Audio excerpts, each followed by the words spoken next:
irmãos, vocês estão bem? Amém. Quietinho. Estão bem aí? Amém? Amém. Graças a Deus. Você já ouviu uma palavra pelo pregador Pedro? Também pelo pastor Zé Carlos? E agora eu quero meditar também um pouquinho na palavra do Senhor com você. A palavra essa que tem por título Fortalecidos pelo Espírito Santo. Fortalecidos pelo Espírito Santo. E é interessante que os textos que foram aqui citados falam justamente sobre isso. Nós não podemos nos abater pelos sofrimentos que a vida nos propõe, ou mesmo que a gente não queira, porque quem aqui quer, mas ela se encarrega de trazer à nossa frente problemas, sofrimentos. Mas já ouvimos essa noite que há algo muito maior a ser revelado, que não se compara à dor, ao sofrimento que estamos vivendo no momento. Mas, pegando um pouco desta linha, eu fui buscar na palavra de Deus e o Senhor me fez lembrar de Pedro. E quando eu estava lendo os momentos finais ali de Pedro com Jesus, depois, próximo, melhor dizendo, não depois, mas próximo ali da crucificação, nós temos aquela passagem que é muito conhecida, quando Cristo fala para Pedro o que ele precisa fazer. Mas, olha só como está escrito. Lucas capítulo 22, versículo 31 e 32. Lucas, Evangelho segundo escreveu Lucas, 22, versículo 31, diz: Simão, Simão, Satanás vos pediu para vos peneirar como trigo. Se tiver alguma diferença aí na tradução, por favor, vai entendendo aí. Mas eu roguei por ti. Quem está falando aqui? Jesus. Tá? Para que a tua fé não desfaleça. E tu, quando te converteres, fortalece teus irmãos. Isso foi uma palavra que o Senhor deu a Jesus antes daquilo que estava para acontecer com ele. E ele vai continuar.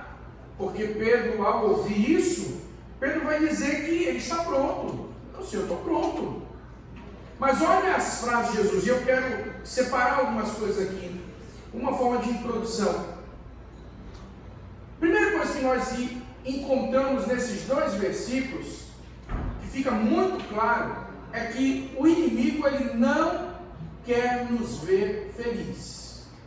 Ele quer nos fazer sofrer. Como é que peneira trigo? Em alguns lugares, manufaturado, vamos dizer assim, hoje tem máquinas e tudo mais. Mas ou era amassado com os pés ou com as mãos.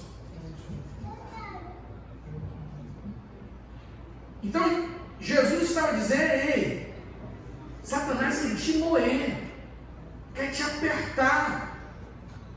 E ele veio clamar para que ele tivesse autorização de fazer isso.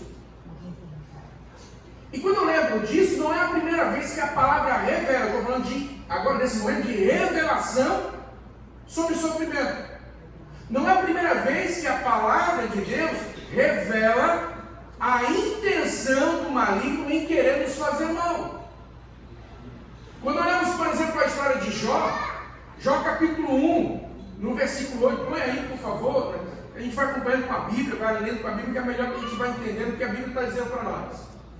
E você conhece muito bem a história de Jó. Jó andava corretamente na presença do Senhor, se desviava do mal. E diz a Bíblia, ali é puramente uma revelação das regiões celestiais, em que os filhos de Deus foram se apresentar. Há uma discussão sobre quem seriam esses filhos de Deus, que nós não vamos entrar agora. se eram anjos, se eram homens mesmo, enfim. O fato é que eles se apresentam e junto com eles, Satanás também se apresenta.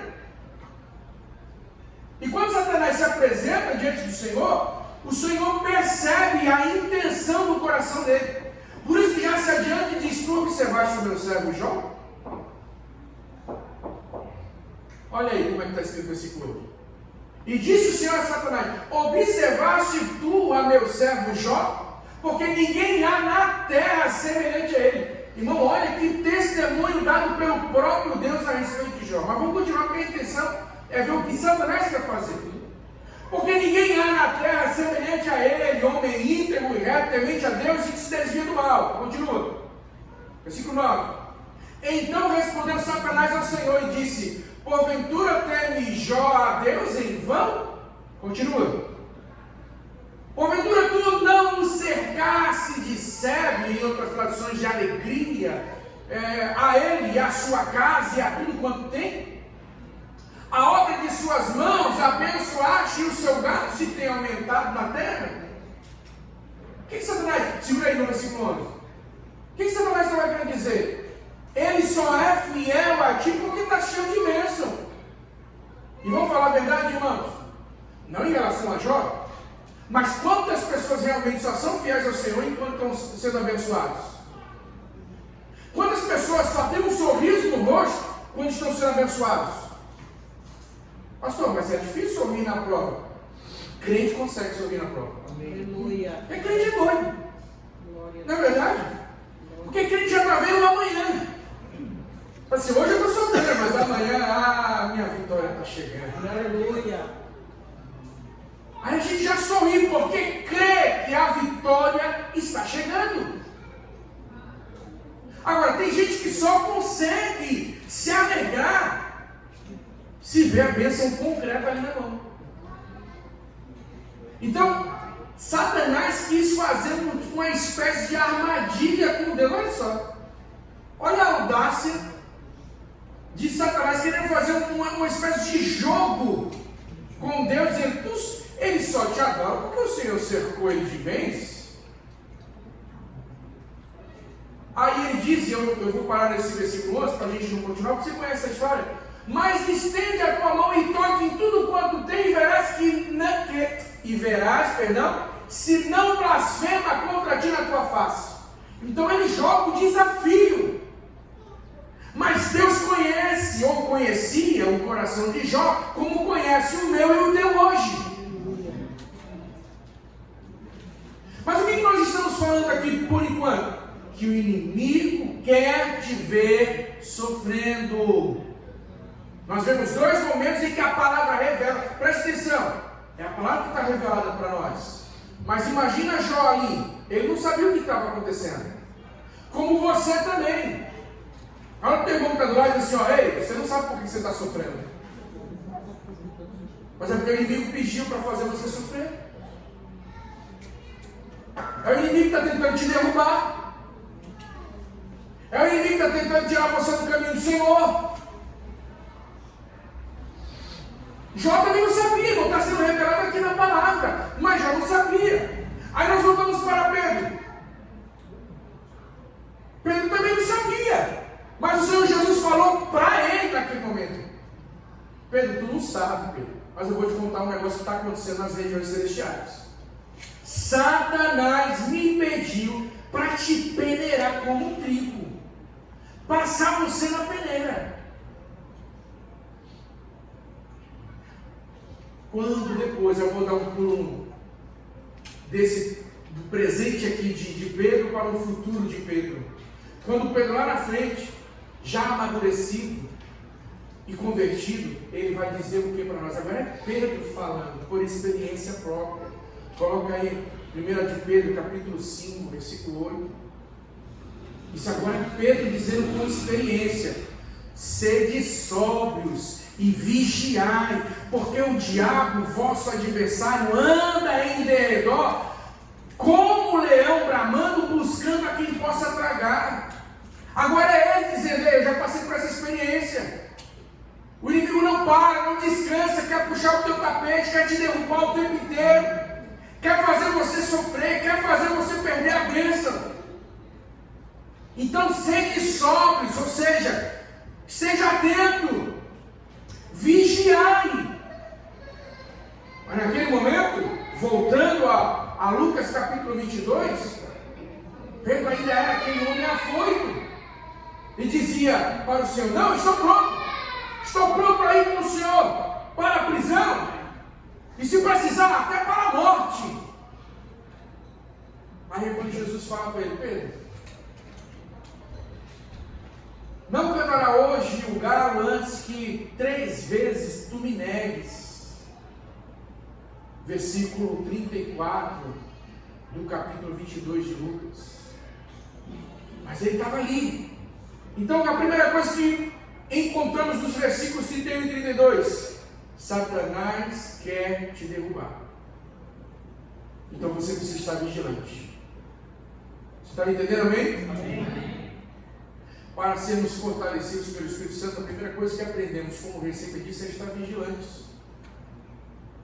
Não vai vir como um passe de mágica. O Espírito Santo não é uma fadinha porque a fada encantada, sei lá como é que dá o nome dessas coisas aí, com uma varinha que vai tocar na nossa cabeça e vai dizer: olha, seja forte agora, seja vigilante, seja esperto. Não. Você tem que vigiar. A recomendação é dada a nós: vigiar. Ninguém vai vigiar por você, não. Tem gente que vai se levantar e vai te dar alerta. Tem gente que vai estar do teu lado e vai estender a mão para dizer: irmão, vamos lá, eu vou orar junto com você. Mas você tem que vigiar. Se você não vigia, se você não se propõe a estar alerta, você é contado como um dos que estão fora do exército. Que isso, pastor? Lembra o que o Senhor fez com o exército de Gideão? Além dos que assumiram que eram covardes, porque a pergunta foi feita: quem for covarde, volta para casa. Irmão, isso me surpreende. Essa história é tão antiga, mas me surpreende por ver que hoje também temos muito disso. Mas me surpreende pensar que Gideão conseguiu juntar 32 mil homens e de repente 22 mil se declara covarde. Quem é covarde, volta para casa. Quem é frouxo, volta para casa. Aí tiveram coragem de dizer que era covarde. Consegue entender? Ou deu uma na sua cabeça? Tiveram coragem para dizer que era covarde. E levantaram a mão e disseram: não, eu não vou não. Eu não vou não.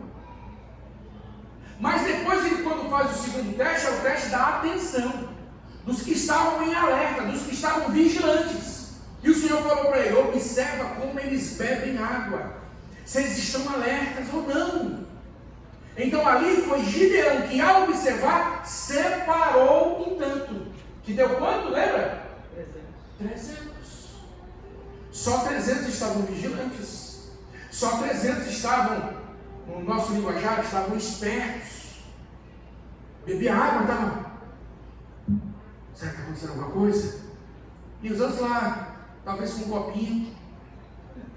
Que água gostosa, dá até para tomar um banho aqui. Ah, que delícia. Ainda bem que a gente ainda está numa folguinha, daqui a pouco vai começar a guerra. Agora era Gideão que estava observando quem é que está em alerta, porque a recomendação é dada. Quando avançamos e vemos na palavra do Senhor, o Senhor fala para nós. Quando vemos o texto, me falta a lembrança agora da referência, que diz: vigiai e orai, está justamente nessa sequência: vigiai e orai. Não adianta você ser de oração 2, 3, 4, 5 horas orando, mas quando sai na rua não vigia. Sai no trânsito, primeiro fechado. Se é que você me entende. Não adianta orar, fazer cabo no joelho, se não vigiar em primeiro lugar. Por quê? Porque o diabo está ali pronto para puxar o tapete e nos lançar no chão. Cristo falou para Pedro: Satanás me pediu para vos peneirar como trigo. O inimigo quer te derrubar. Lembra aquele louvor que nós cantamos aqui, né? O inimigo tenta laços e embaraços para me derrubar, mas não vai. Por que não vai? Porque eu estou vigilante. Se eu não vigiar, ele me derruba. E é assim, ó. Por isso que a vigilância é importante. Porque quando não percebemos, o texto de Pedro vai dizer isso. Ele está ao nosso derredor, bramando como leão, buscando a quem possa agradar. Ele não para. Não tem maneirinha branca com Satanás e não, uma trégua aí, deixa eu... Não tem. Quando você pensa que as coisas estão boas, parece que o inimigo deu uma folga para mim. Cara, se prepara para vir chumbo grosso por aí. Pastor, você está falando, o negócio parece que é difícil. E quem foi que disse que era fácil? Difícil dar um glória, né? É difícil dar um aleluia agora. Mas a grande verdade da palavra do Senhor é que não termina aí. O que nós continuamos lendo no texto? Olha lá. Versículo 31 do capítulo 22 de Lucas.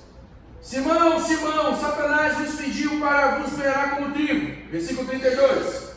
Mas eu fiz o quê? Eu fiz o quê? Roguei por ti. Quem fez? Jesus. Então o que Jesus é por nós? Intercessor. O diabo pode estar o tempo inteiro querendo te derrubar, mas você tem um intercessor pela tua vida. E é essa intercessão que te fortalece. É essa intercessão que te leva à frente. Você está entendendo, amém? Amém. Temos um intercessor. O pastor Jacaré citou o capítulo 8 de Romanos. No capítulo 8 de Romanos, dentro daquela lista que ele citou, o versículo 34, põe aí para a gente ler. Se não me falha a memória, a partir do versículo 31 começa o chamado Cântico da Vitória. E aí o versículo 34 vai dizer o seguinte, ó. Quem é que condena? Pois é Cristo quem morreu, ou antes, quem ressuscitou dentre os mortos, o qual está à direita de Deus, e que também faz o quê? Intercede por nós. Aleluia. Ele está intercedendo pela tua vida. Aleluia. Ele está clamando pela tua vida. Sei que algumas expressões aí fora, pela expressão acaba causando um certo incômodo, teologicamente falando. O centro de tudo é Cristo, e isso nunca vai mudar. Mas nós estamos no centro da oração de Cristo, porque Ele está intercedendo por nós. Não é que somos mais importantes que Ele. Você consegue entender o que eu estou falando? Para que você não saia daqui, o pastor Daniel entrou por uma linha a partir de hoje aí, ok? Tá pregando de maneira egocêntrica, o homem, o ser humano. Não. Mas entenda que a Bíblia está nos fortalecendo com a informação: Cristo é nosso intercessor. Aleluia. E isso é por demais uma notícia que nos deve deixar felizes. Se você fica feliz sabendo que o pastor ora pela tua vida, você não fica feliz por isso? Imagina eu sabendo se você ora por mim. Oh, como eu fico feliz. Né? Se a gente fica feliz sabendo que uns oram pelos outros, imagine sabendo que Cristo está intercedendo ao Pai por nossa causa. Amém? Amém. Aí João também vai dizer isso. João, já na sua maturidade, escrevendo a carta, vai dizer lá em 1 João capítulo 2, por favor, Natan. Versículo 1, ele vai falar sobre a mesma guerra, a mesma luta, pecados, sofrimento. Olha, meus filhinhos, essas coisas vos escrevo, para que não pequeis. Ou seja, ele estava escrevendo para dar alerta. Fuja disso, fuja daquilo, haja dessa forma, haja daquele outro, entenda a palavra, viva a palavra. Estou colocando as minhas palavras aqui, tá? Aí ele continua e diz, para que não pegueis. E se alguém pecar, sabendo ele que isso é totalmente impossível, irmão, olha para essa pessoa bonita que está do seu lado. Ele ou ela é um pecador. Agora todos vocês olhem para mim aqui. Também tem aqui um pecador. A possibilidade de erro é gigantesca. E João, inspirado pelo Espírito Santo, ele vai dizer: ei, eu estou escrevendo para que vocês não pequem. Mas se pecar, entenda, temos um advogado para com o Pai. Quem é ele? Jesus Cristo, o justo. Aleluia. Aleluia. Louve ao Senhor, aplauda ao Senhor, glorifica ao Senhor. Aleluia. Então o que nós estamos encontrando aqui? Nós estamos encontrando que o diabo quer derrubar as nossas vidas, mas também estamos encontrando que temos um intercessor por nós diante do Pai. Agora, sabe o que é interessante que também encontramos nesse texto? Vamos ler o versículo 32 de novo? Olha lá, Lucas capítulo 22, versículo 32. Mas eu roguei por ti, para que tua fé não desfaleça. Então, sobre a intercessão de Cristo nós já entendemos. É para que você seja fortalecido na fé. Mas sabe o que a gente encontra também?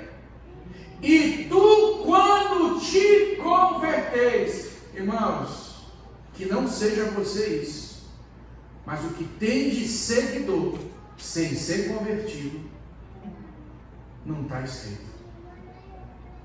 Tem um monte de gente que segue a Jesus, mas não se converteu dos seus maus caminhos. Tem um monte de gente que vai agir que nem Pedro, porque está aqui nessa discussão de uma história que você conhece. Qual é a história? Pedro falou para Jesus logo depois: eu estou pronto.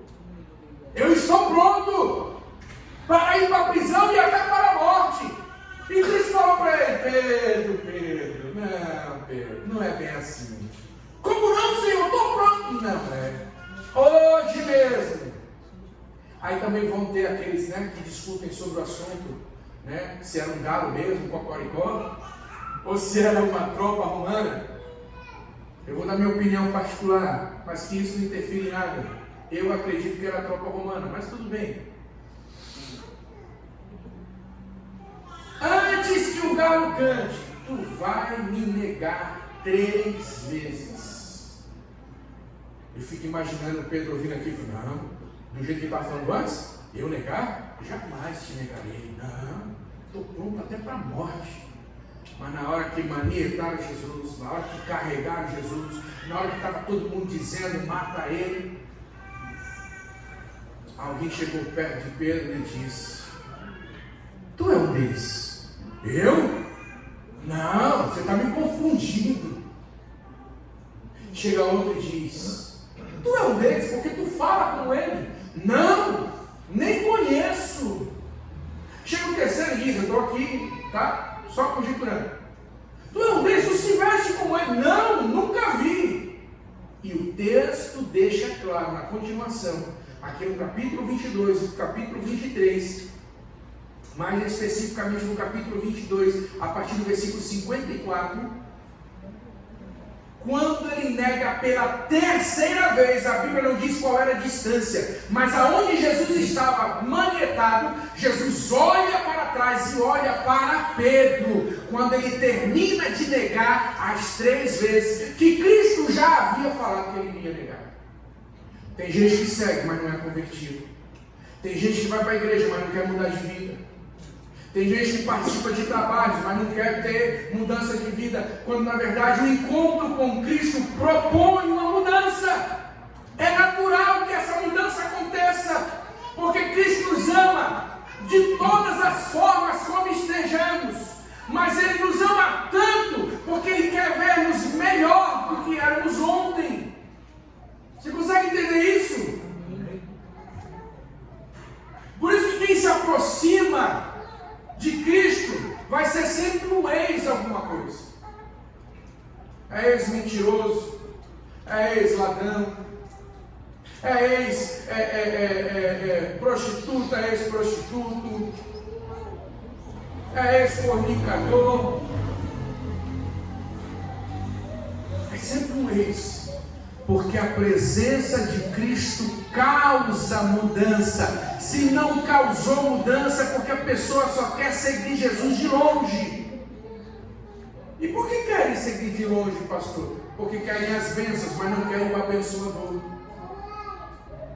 Por isso é necessário que eu entenda que dentro disso tudo, o Senhor tem um propósito. Olha só, como é então que reconhecemos verdadeiros cristãos, seguidores convertidos? O que o Senhor falou para Pedro? Final do versículo 32. E tu, quando te converteres, nessa versão está escrito, confirma teus irmãos. Na versão que eu tenho diz assim, ó, fortalece a teus irmãos. Sabe aquele crente que está sempre te colocando para cima? Esse é um crente convertido. Não, vamos lá, Cristo vai te dar vitória, rapaz. Não desiste não. A luta de hoje, como o pastor Zé Carlos falou, a luta de hoje não se compara com a glória que há de se revelar amanhã. Oh, aleluia! O problema é temporal, a bênção é atemporal. A dificuldade é um momento, a glória é eterna. Eu sempre, quando cito esse texto que o pastor citou, eu me lembro de uma frase que não tem nada a ver com a gente, mas isso ficou gravado no meu coração. Uma certa vez, há muitos anos atrás, assistia, não vou nem falar o nome, mas um programa muito conhecido, de domingo à noite, que na época falava sobre coisas específicas, coisas especiais. Hoje em dia só pensamento de esquerda e por aí vai. Vocês já estão começando a entender o que eu estou falando. Mas uma certa vez estava um jornalista acompanhando um grupo de alpinistas que estavam indo em direção ao Monte Everest. Então ele foi junto na expedição. E para quem já viu alguma coisa, alguma reportagem, mesmo que não tenha ido lá, como eu nunca fui também, e nem pretendo ir, né? Mas durante a caminhada para chegar no pico do Everest, você tem vários pontos de apoio. E se você não aguentar mais, você fica por ali, com médicos e tudo mais. Você fica ali, é atendido naquilo que é necessário e retorna, se você não quiser continuar. Mas ele, como era repórter, ele foi desafiado a ir junto com aquela equipe. Quando chegou no momento em que ele já não estava aguentando mais, ele perguntou para um dos que era da equipe, porque viu também que ele estava muito debilitado. E aí ele perguntou, porque era o desejo dele, falou, cara, eu estou pensando em parar, estou pensando em desistir. Para mim aqui, eu acho que a minha reportagem já deu. Eu já consegui adquirir tudo que eu precisava. Agora, quanto a você? Você não pensa em parar também? Aí aquele atleta falou para ele, você quer desistir por causa da dor? Ele disse, sim. Meus ossos doem, minha carne dói, meus dedos estão duros. Ele disse, a dor dura só um momento, o desistir será para sempre. E eu não quero isso na minha vida. Cara, eu olhei aquela frase assim, como isso cabe na vida espiritual? Porque você está sofrendo, mas a dor, irmão e irmã, é só um momento. A dor é só um momento, seja ela qual for, em que área for. A dor é só um momento. Quem fala é alguém que sofre dor, como você também sofre dor. A dor é um momento, mas temos a esperança de algo maior que Deus está para revelar sobre as nossas vidas. Amém? Glória a Jesus! Aleluia! Fortalecidos pelo Espírito Santo. Quando somos fortalecidos pelo Espírito Santo, nos tornamos, pelo Espírito, sábios para instruir. Quem era Pedro? um cara afoito, chamado naquela época como indouto, né? É assim, pastor? Ou seja, não tinha conhecimento. Alguns vão dizer até que ele era analfabeto. Eu discordo disso. Ele só não tinha um vasto conhecimento, na minha opinião. Mas olha só o que Deus faz. Depois nós vamos ver o livro de Atos. Atos capítulo 2, versículo 14. Aquele cara que era afoito, que disse que não ia negar Jesus, mas negou, que chorou copiosamente depois de ver o olhar de Jesus para ele, e tom para mim, que ali se deu a verdadeira conversão de Pedro. Então agora ele anda um homem convertido, e no primeiro momento em que se tem a oportunidade, ele começa a pregar para muitas pessoas. E nesse versículo diz o seguinte: Pedro, porém, pondo-se em pé com os 11, levantou a sua voz e disse: homens judeus, e todos os que habitarem em Jerusalém, seja-vos isso notório, e escutai as minhas palavras. E começa, eu não vou ler tudo, e começa a pregar sobre algo que aconteceu ali e ninguém estava entendendo. Quem lembra o que estava acontecendo ali? O que aconteceu em Atos capítulo 2? O Pentecoste. E as pessoas que estavam fora estavam achando que eles estavam bêbados. E ele então começa a pregar a respeito de Cristo, de uma profundidade, de uma simplicidade tão grande, que quando ele termina de orar, quantas pessoas são convertidas? 3.000, fora mulheres e crianças. Quando somos fortalecidos pelo Senhor, permitimos, andamos em vigilância, permitimos a mudança em nossas vidas, nos tornamos sábios para instruir, porque é o Espírito Santo de Deus agindo sobre as nossas vidas. Mas o que mais quando somos fortalecidos? Temos ousadia e coragem. Tenho orado muito para esses jovens para que eles tenham ousadia e coragem, né? E Deus tem dado ousadia e coragem para esses jovens. Quantos aqui subiram com a perna tremendo? Mas subiram. Aleluia. Primeiro desafio de muitos que virão. E eles estão sendo preparados, assim como eu e você. Mas Atos capítulo 4, por favor, vamos acompanhar na palavra do Senhor. Atos capítulo 4, versículo 13. Diz: então eles, vendo a ousadia de Pedro e João, e informados que eram homens sem letras e indoutos, maravilharam-se e reconheceram que eles haviam estado com Jesus. Receberam ousadia e coragem para falar ao povo. Versículo 19 e 20 agora, desse mesmo capítulo.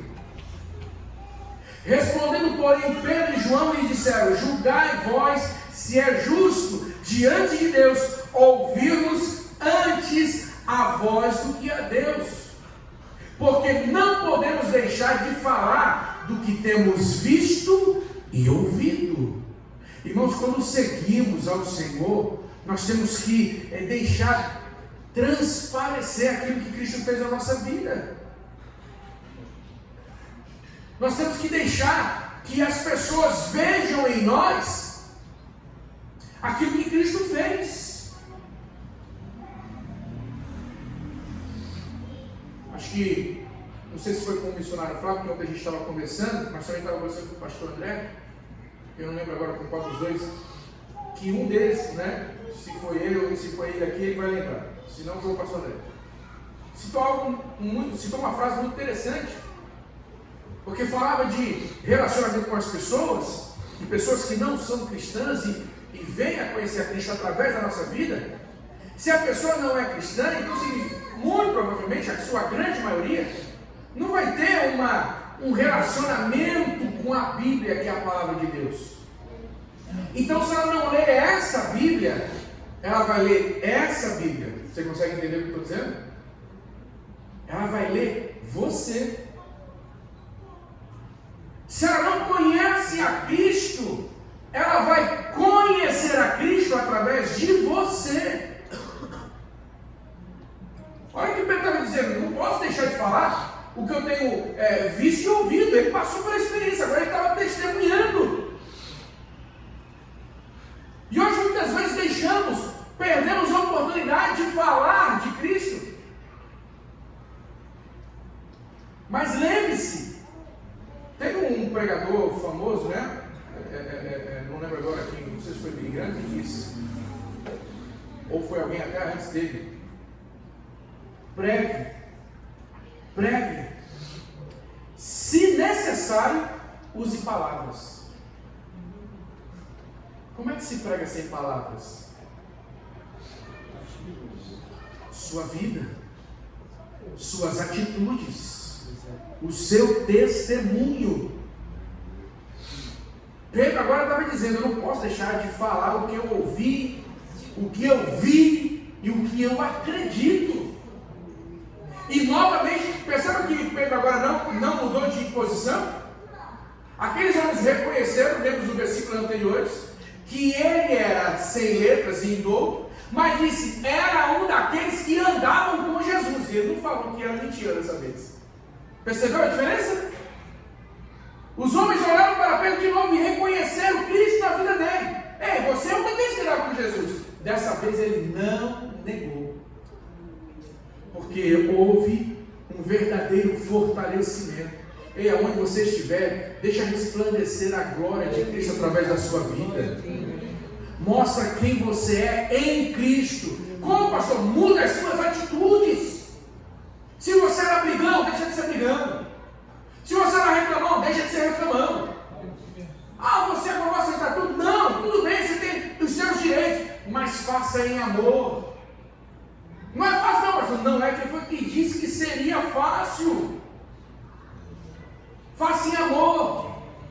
Reflita o amor de Cristo. Reflita a bondade de Cristo através da sua vida. Você está me entendendo, irmão? Aleluia. Talvez hoje não seja aquela palavra para você pular. Mas esses dias também eu ouvi uma frase, eu até citei isso para os irmãos ontem, dentro do assunto que nós estávamos falando. Essa frase foi através do pastor Hernandes Dias Lopes. Ele falou algo muito interessante. Algumas Bíblias mais antigas deixam uma página em branco entre Malaquias e Mateus, o último livro do Antigo Testamento para o primeiro livro do Novo Testamento. E essa página em branco para demarcar simbolicamente um período de silêncio de voz profética. Deus agia através dos homens, mas não havia mais profeta para falar em nome de Deus. E foram 400 anos deste silêncio. Quantos anos? 400 anos. O pastor, o reverendo Hernandes Dias Lopes, ele traz a alusão colocando como se fosse uma igreja. Imagina a igreja que está há um tempo sem ouvir a voz profética. De repente se levanta o primeiro profeta mencionado em Mateus capítulo 3, que era justamente João Batista. João Batista, quando começa a pregar, João Batista daqui também, quando começa a pregar, vem com cajadada. Arrependei-vos, porque é chegado o reino dos céus. Aí ele brinca e diz assim: alguém pode ter chegado e dito para João: ei, vai com calma, são 400 anos sem voz profeta, todo mundo andando numa boa aí, você já chega assim querendo arrebentar? Ele disse: Deus me chamou para isso.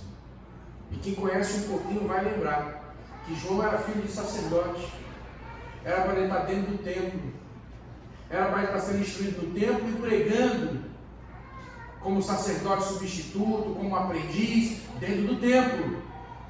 Mas por não aceitar a mensagem dele, ele foi para o deserto. E lá no deserto, achando que ninguém ia atrás, o pessoal saía do templo e ia para o deserto para ouvir a palavra que Deus tinha colocado na boca de João Batista. Porque nós precisamos entender o que a palavra do Senhor quer de nós. E ela quer referência, fortalecimento, para mostrar ao mundo que Cristo está voltando. Aleluia. pastor José Carlos citou aqui, né, o louvor, e é um louvor que nós precisamos ter isso no dia a dia, ou seja, a nossa esperança é na volta de Cristo. Se eu achar que isso não é verdade, é em vão o Evangelho. O Evangelho está baseado na volta de Cristo. Tudo que aconteceu no Antigo Testamento nos serve de referência. Não é que seja inútil, muito pelo contrário, é útil. Nos serve de informação, nos serve para corroborar a palavra de Deus, ou as promessas a respeito do Messias, da sua vida e da segunda vinda. Mas o cristianismo, a igreja começada em Atos, ela é baseada na morte e ressurreição e vinda de Cristo para resgatar a igreja. Se eu não creio que Cristo está vivo e que vem resgatar a igreja, meu cristianismo é falso. Se eu estou esperando algo para agora, bênçãos e coroas para agora, meu cristianismo é falso. Vamos, nem misericórdia, sai. Glória, aleluia, misericórdia, Senhor. Alguma coisa aí, né? Compenetrados. Mas pelo menos vocês estão entendendo, amém? Amém. Se não é assim, irmãos, jamais vou ficar aqui citando o nome de igreja, não, mas a gente sabe que existe. Tem igreja que está pregando o Evangelho para agora, de um Cristo que vai te dar bênção agora. Irmão, eu também quero essas bênçãos, mas nenhuma delas substitui a maior bênção que Cristo morreu justamente por isso, que é nos dar um lugar lá no céu.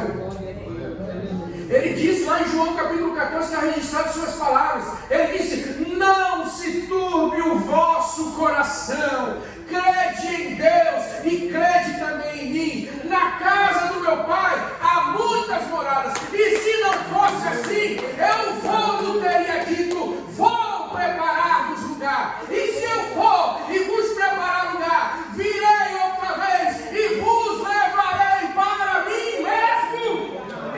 Aleluia! O cristianismo está baseado nisso, na volta de Cristo. Quero bênçãos hoje, quero, quem não quer? Ninguém é roubo para dizer que não quer, eu também quero. Mas a maior bênção é estar nos céus. E permita tomar a sua ideia, pastor Zé Carlos. Mas é cantar esse hino crendo.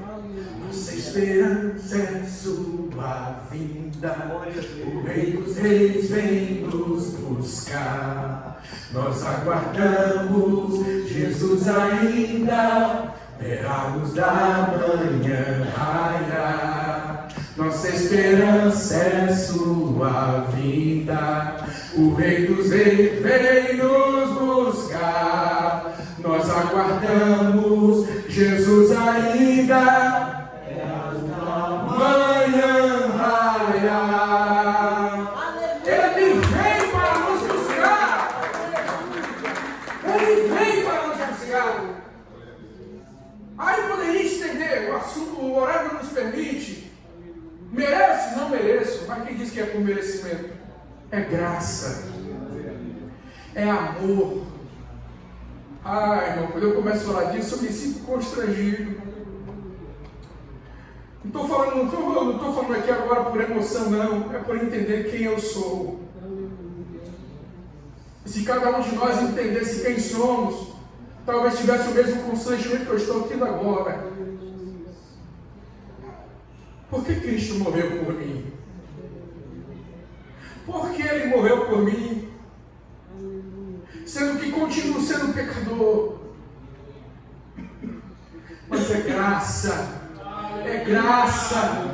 Eu não mereço, mas eu recebi o favor imerecido de Deus através de Jesus Cristo, que é a oferta de amor do Pai por amor a nós.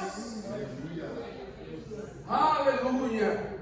Então, com essa palavra, seja fortalecido pelo Espírito Santo, porque Ele foi, como havia dito, foi preparar lugar. O meu lugar e o teu lugar está garantido. Ninguém comprou o lugarzinho no céu, não. Porque o dinheiro não compra. Nada que é material compra um lugar no céu. O que compra é um coração convertido, um coração quebrantado. Salmo 34, se eu não estiver enganado, vai dizer: há um coração contrito e quebrantado, o Senhor não resiste. Quando nos colocamos nessa posição, e é por isso que eu conclamo você a cada vez que vier a presença do Senhor, que nos reunimos como igreja, venha com o seu coração quebrantado, venha entendendo que o que você está tendo é uma oportunidade única. Quem sabe para nós é o último culto, não sabemos o que vai acontecer amanhã. Quem sabe é o último dia que eu tenho a oportunidade de glorificar a Deus aqui na terra. Quem sabe é a última vez que eu vou cantar um louvor. Quem sabe é a última vez que eu vou ouvir uma pregação. Tudo bem que o que vem depois disso, para quem é convertido, é muito melhor, porque estaremos no céu. Mas quem sabe é o último. E se é o último, então vamos aproveitar de maneira única. Quando os cultos nós vemos passando, a gente acha que é tudo normal. Não, hoje domingo, eu não vou no domingo hoje, mas vou no domingo que vem. Será que vai ter tempo de vir? Mas se você receba essa palavra com este título: fortalecidos pelo Espírito Santo, que com essa informação, com esta palavra, você entenda que você está sendo guardado pelo Senhor, dia após dia, e Ele quer tornar de você uma pessoa sábia para instruir, para pregar com palavras ou sem palavras, uma pessoa corajosa, com ousadia no Espírito Santo. E por último, nós vamos encerrar. Fazia tempo que eu não fazia isso, né? Mas eu vou encerrar mesmo, tá? Não vou demorar mais meia hora, não. Atos capítulo 5, versículo 15.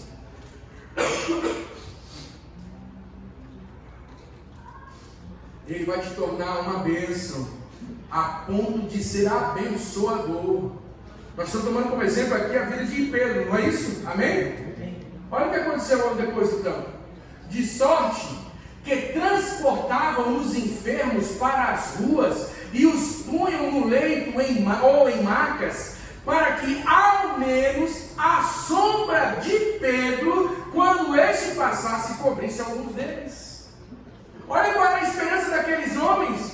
Ei, pelo menos a sombra de Pedro pode nos curar. Deus vai fazer de você uma pessoa abençoadora, que as pessoas ao chegarem perto serão abençoadas por ti ou através de ti. Você entende isso, amém? Então, com essa última palavra, fique de pé em nome de Jesus. Aleluia. Seja você também uma bênção na presença do Senhor. Seja você fortalecido na presença do Senhor. Amém? Oremos. Paizinho amado, glorioso Deus, muito obrigado, Senhor, pela oportunidade desta noite de nos reunirmos em Tua presença para louvarmos o Teu nome, prestar-te culto e ouvir Tu falar conosco, trazendo esperança para o nosso coração, fortalecendo as nossas vidas diante das batalhas que enfrentamos no dia a dia. Senhor, que o Senhor nos socorra, que o Senhor nos dê a bênção, que o Senhor abra a porta, que o Senhor faça milagre, que o Senhor use as nossas vidas como instrumento em Tuas mãos para abençoar os outros, como vimos aqui nesse último texto, falando de Pedro, que estava cheio do Teu poder, a ponto da Sua sombra curar enfermos. Pai, em nome de Jesus, que a nossa palavra seja sempre uma palavra branda, que os nossos conselhos sejam conselhos inspirados em Ti. Ó Deus, que a nossa vida seja um reflexo do Teu amor. Ó Deus, que o nosso cristianismo não seja falso, mas verdadeiro, e que a maior esperança possa ser a Tua vinda, e não bênçãos materiais. Senhor, que assim a tua palavra cause efeito no coração da tua igreja. Nós clamamos a ti e assim te agradecemos em nome de Jesus. Amém. Amém. Aplauda ao Senhor. Glória a Deus. Glória a Deus. Muito bem, meus irmãos. Só dando rápidos avisos finais.